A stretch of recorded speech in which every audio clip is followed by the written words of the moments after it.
am a convention junkie. This particular convention felt quite different. I think it was the overtone of the very important proposal on the table on whether we should split the district in half. I'd like to cover mostly the business transactions that happened at the spring convention. I'm going to talk about the election, I'm going to talk about realignment, I'm going to talk about the reformation of the district. I'll cover a couple of other items, and I will try to give you a focus on what it means to you as HealthToasters members. Why me? Why am I giving this speech? I was there. The officers said they were okay with this. Here is our area director, Jen Sweetser, registering at the credentials desk to get her ballot. The area officers, I should say the district officers, get 1 vote. In addition, every club gets 2 votes. They belong to the Vice President of Education and to the club president, and our kudos to John Arsenal and Joe Kroll for actually going in person and listening to all of the talk at the business meeting. Thank you very much. Some of that business stuff gets a little tedious. We did have elections. Here are the results of that, per se. These are your new division directors. From your perspective, we care mostly about the trio and your division director. The 3 people in the middle are your trio. The new kid on the block, Ben Smith, is the new club growth director. The current club growth director, Harold Osmondson, now has moved up to the quality director, and the quality director, Diane Wendingland, has moved up to the district director. When you add in the year after that for the immediate past district director, that's a 4-year commitment for these people. The person on the right, Francine Nemec, is your new Division J director. She will help us. It's good to be king. This is our current district director, Larry Merrick. He's dressed like this because Friday Fun Night had the Renaissance theme. Not all new help for our district is elected. Area directors are, in fact, appointed and approved. This is your new Area 91 Director, Peter McNary, and I would also like to congratulate our own Paul Jackson, who will also be the Area Director. Oh, wait. Paul's area is in a different division. So what's all this talk about realignment? It is the ordering of clubs within the areas, within the division of our district.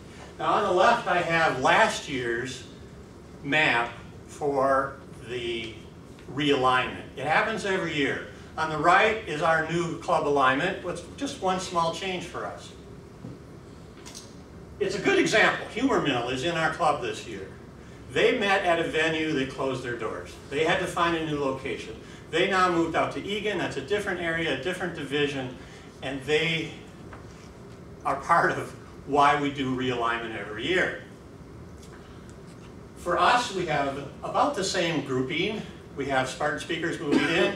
We still have 5 clubs in our area.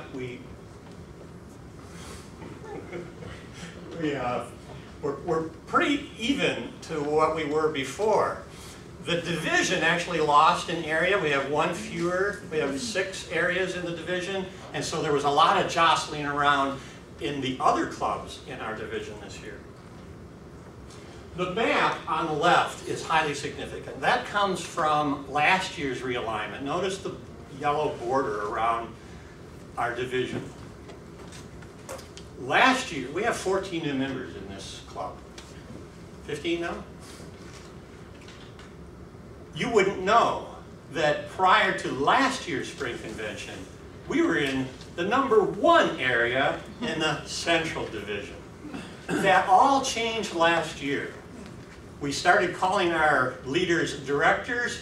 We had a different numbering scheme for this. And in retrospect, it was all about preparing for this very, very detailed proposal on how to split the district.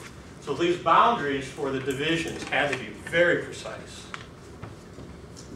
Let's talk about the Reformation. The Reformation was about trying to decrease that big expanse. We've got clubs up in Thunder Bay, Ontario, Canada, all the way down to Albert Lea. That's a big area for that trio and the support team to help all of the clubs that are in there.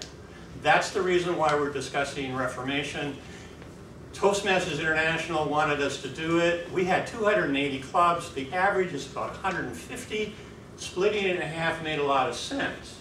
But you notice, where's the corporal integrity of our district? All the people in Minnesota are pretty much jammed into the Twin Cities. So when you look at the detail of the Reformation, we had to split up the Twin Cities. Let's go back to H is the division that has most of the Minneapolis clubs. I is the division that has most of the St. Paul clubs.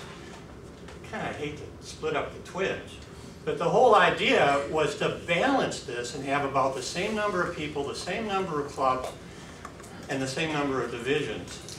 And so one of these divisions will become a new division, district. District 6 will still exist.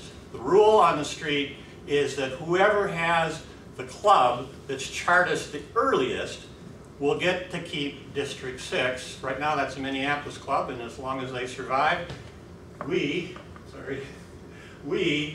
with Division, the Minneapolis clubs and Division J and the other ones to the south will be Division 6, and the others will be in another division, perhaps 106, because there's 99 districts right now, and we are not the only one that's split. All right, other significant events that happened at the convention. International speech contest was won by Kenny Ray Morgan. That's the 4th time Kenny Ray has won this. And he has won in the semifinals a couple of times and been on the stage for the world champion of public speaking. So good luck to Kenny on that. He's spoken here too. He has practiced his speech by coming here too. This is our district ambassador for the Revitalized Education Program. I'm not going to talk about that now, just to say that it is live and well and starting to emerge. And Ed Burke and I are both ambassadors. We'll have plenty more to say about that in the upcoming months about what that is, but we're talking about a couple years away, so don't stress out about that. What's your name? This is Pat Kroll. And here's Paul Jackson, looking at one of the exhibits at the district events. Now, the most important thing I think about going to these district events is meeting other Toastmasters and learning about their Toastmasters experiences. And here we see Ann Grosh, meaning our own Chow Chi Lee. I believe this was at the Saturday banquet. All right, and you get to reconnect with old former friends. Here on the left side is Sue Ann Rawling, our current Division J director, talking to the guys about what's happening here in the district. So what does this all mean to you? Pretty much nothing. The work that you do to attain your goals in Toastmasters happens at your club. That's not going to change. What the whole district is for is that support group for your officers and your area directors and your division directors. It will help them. The whole idea of that Reformation was perhaps now, when we have a closer knit group, we will have more events that allow more people to actually go to those. Next event for the district, July 23rd, Toastmasters Leadership Institute. Please mark your calendar. Get a chance to meet 2005 World Champion of Public Speaking, Lance Miller. You would enjoy it. I encourage you to get this on your calendar. I'm a Toastmaster.